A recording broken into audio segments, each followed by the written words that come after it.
Morning guys. Lalagay muna tayo ng mga flavor ng shake. Iba't ibang flavor to. Mayroong ube makapuno, at taro. Saka yung mga walang ibang laman na konti na lang lalagyan natin. Pasensya na guys, medyo pause tayo ngayon kasi nag-swimming kami ng Friday. 2 days ang inuman. Kaya masyado tayong pause ngayon. Lagay muna tayo ng mga flavor. May Milo rin dito. Ayun ang mga natira, ilalagay natin ngayon.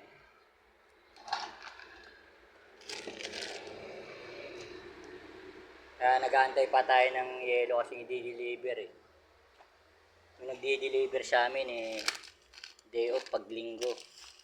Kaya mag-aabang tayo ng iba na magdi-deliver ng chubais bago tayo maggiling. Okay guys, thank you. Maya na lang ulit.